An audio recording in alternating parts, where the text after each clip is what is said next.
Assalamualaikum warahmatullahi wabarakatuh. Nama saya Resa dengan NIM 21903022254 kelas B1. Saya di sini akan membahas tentang checklist analisa kelayakan usaha berdasarkan produk atau jasa yang telah saya survei. Produk atau jasa yang telah saya survei adalah dapur cooking. Di sini ada beberapa kategori penilaian. Yang pertama ada potensi rendah dengan nilai -1, potensi sedang dengan nilai 0, potensi tinggi dengan nilai 1. Analisa kekuatan ide bisnis ada dua kategori. Kategori yang pertama adalah tingkat diinginkan pasar terhadap produk atau jasa. Mengambil mengambil keuntungan dari tren lingkungan, saya mendapatkan nilai 0. Menyelesaikan masalahnya, saya mendapatkan nilai 1.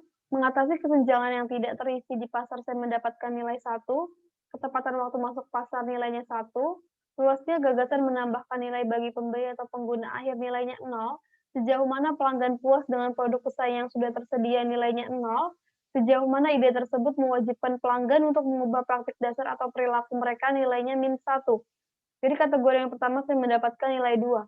Di kategori yang kedua ada permintaan produk atau jasa disurvei langsung atau online. Seberapa besar kemungkinan pasar akan membeli produk atau layanan yang ditawarkan nilainya 1? Bagaimana mereka bersedia membayar untuk produk atau layanan nilainya 1? Di mana mereka dapat menemukan produk atau layanan ini untuk dijual nilainya 1.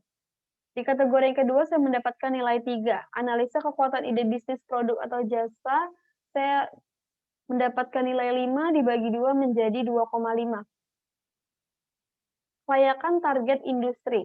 Di kelayakan target industri ada dua kategori. Kategori yang pertama ada daya tarik industri, jumlah kompetitor banyak nilainya -1, tahap siklus hidup industri di fase pertumbuhan nilainya 0, tingkat pertumbuhan industri bidang ini pertumbuhan tinggi nilainya 1, pentingnya produk dan atau layanan industri kepada pelanggan harus memiliki nilainya 1, margin operasi industri sedang nilainya 0.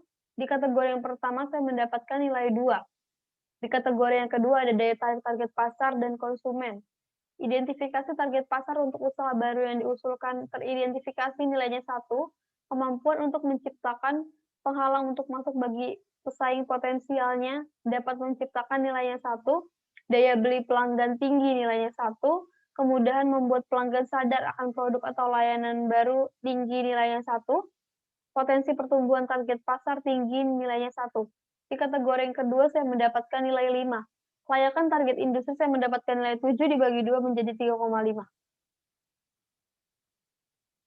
Analisa kelayakan organisasi.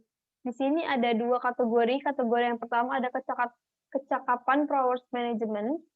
Pendiri atau pengalaman pendiri dalam industri pengalaman sedang nilainya 0. Pendiri atau keterampilan pendiri berkaitan dengan produk atau jasa baru yang diusulkan terampil nilainya 1. Sejauh mana jaringan profesional dan sosial pendiri atau pendirinya di industri yang relevan sedang nilainya 0. Sejauh mana usaha baru yang diusulkan tersebut memenuhi tujuan dan aspirasi pribadi pendiri atau pendiri kuat nilainya 1. Kemungkinan tim bisa disatukan untuk memulai dan menumbuhkan usaha baru sangat mungkin nilainya 1. Di kategori yang pertama saya mendapatkan nilai 3. Di kategori yang kedua ada kecukupan sumber daya. Karyawan dengan potensi spesifik, potensi sedang nilainya 0, perlindungan properti intelektual pada aspek kunci bisnis tidak berlaku pada saat pemula nilainya 0. Di kategori yang kedua saya mendapatkan nilai 0. Analisa kelayakan organisasi saya mendapatkan nilai 3 dibagi 2 menjadi 1,5. Ada 4 kelayakan finansial. Kelayakan finansial di sini ada 3 kategori. Kategori yang pertama total modal awal yang dibutuhkan. Modal ekuitas atau equity capital mendapatkan nilai 0, modal utang -1, modal khusus atau specially capital nilainya 1. Di kategori yang pertama saya mendapatkan nilai 0. Di kategori yang kedua, kinerja keuangan bisnis sejenis, karakteristik ekonomi industri nilainya 1, profitabilitas dan risiko saat ini nilainya 0, nilai perusahaan nilainya 1. Di kategori kedua, saya mendapatkan nilai 2. Kategori yang ketiga ada daya tarik finansial keseluruhan, hasil keuangan historis nilainya 0, proyeksi pendapatan nilainya 1, keuntungan setidaknya untuk 3 tahun ke depan nilainya 1, Margin kotor dan laba sebelum pajak sebagai presentasi dari pendapatan nilainya nol. Daya tarik relatif terhadap perusahaan lain yang telah Anda lihat nilainya nol. Di kategori yang ketiga, saya mendapatkan nilai 2. Kelayakan finansial saya mendapatkan nilai 4 dibagi 3 menjadi 1,3.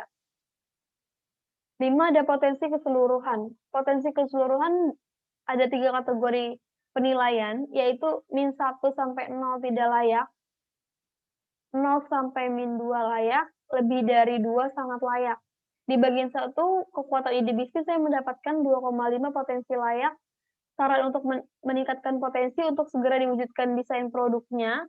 Bagian 2, isu terkait industri atau pasar, saya mendapatkan nilai 3,5 potensi sangat layak untuk segera diwujudkan desain terkait industrinya.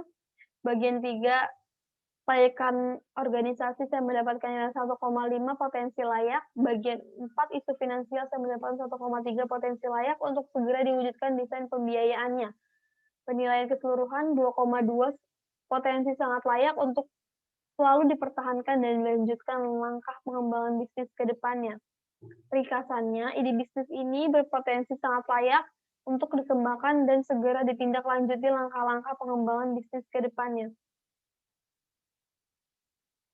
Sekian pembahasan saya tentang siklus analisa kelayakan usaha yang telah saya survei. Terima kasih. Wassalamualaikum warahmatullahi wabarakatuh.